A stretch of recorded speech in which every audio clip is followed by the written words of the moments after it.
Here we're going to start our cytology review. So just like before, the first pictures will be from your homework and the other ones will be some supplement. So the first picture in your homework is a mitotic figure. So this is when we're talking about a malignant tumor. What you're looking at is tightly wound chromatin that lacks a nuclear wall. Number 2, we're looking at a melanoma.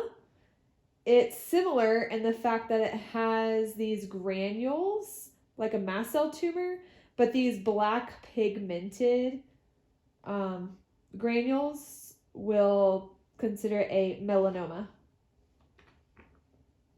This is a spindle cell, also called a sarcoma or mesenchymal. We know from the small cytoplasm and the long spindly protrusions. So this picture is a discrete round cell. This one I pulled directly from the lecture so that you guys could get it, because there could be some other tumors that look similar, but this one's a histiocytoma. This picture here is actually a mast cell tumor.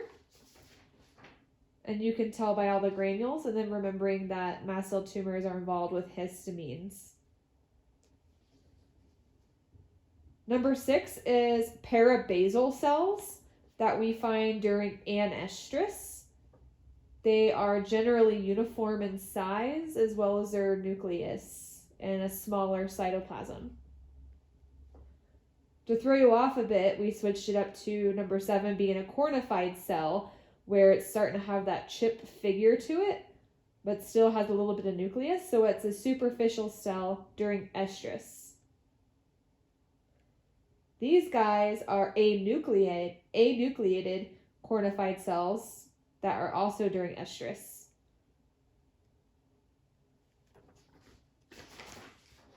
This picture is intermediate cells that we would find during diestrus, and we know that by the presence of these neutrophils as well.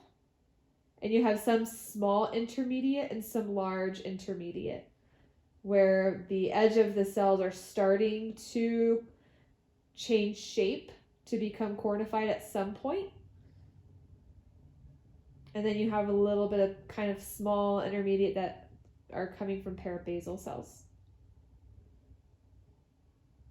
Our next picture is of Diphalaria immitis.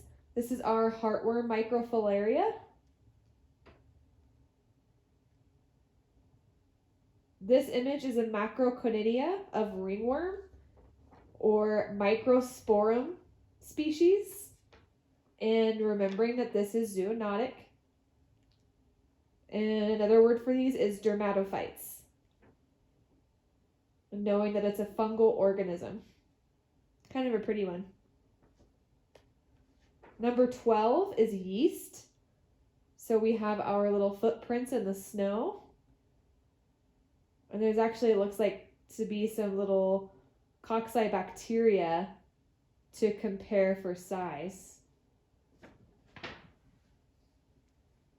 Or did I mention Malassezia pachydermatis?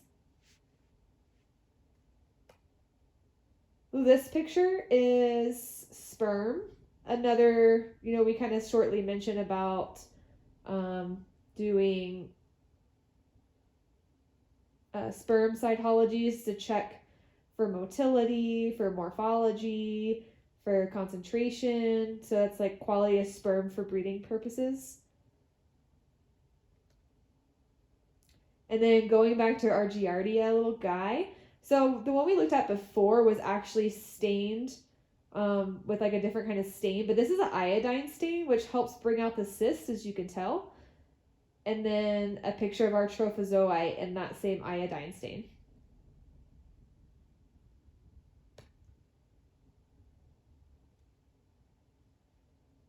Here's a picture to show you different malignant signs in a tumor.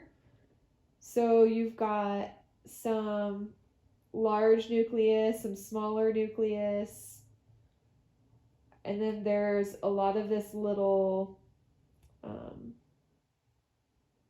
little pieces of DNA in there, little nucleoli stuff happening. And there's one in there that's multinucleated, so we know that that's kind of a bad news bear tumor. And then look at the size of this guy. Like when everything's not looking quite the same, it's not really good news. This picture is a adipose tissue sample. So when you're doing cytologies on lipomas, usually we just squirt and check the fat and then we're done. It's good practice to look at it anyways because you never know what might be hiding behind fat. But generally they don't stain well. There's a lot of work that goes into like letting it dry overnight. I've heard of people putting it in the freezer. And then after 24 hours, then you can stain it. But generally you don't get them to stain very well. And if you do, this is what it looks like.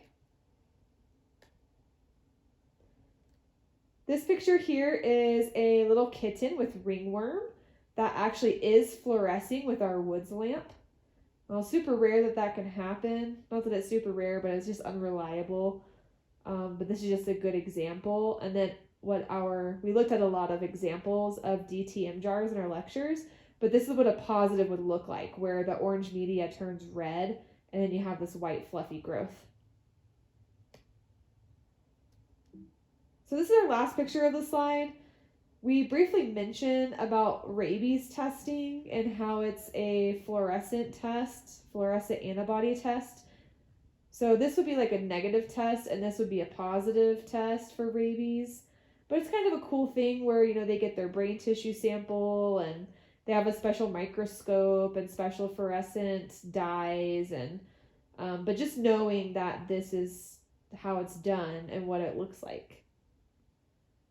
Well, that's all I've got for the cytology review. If you have any questions, let me know.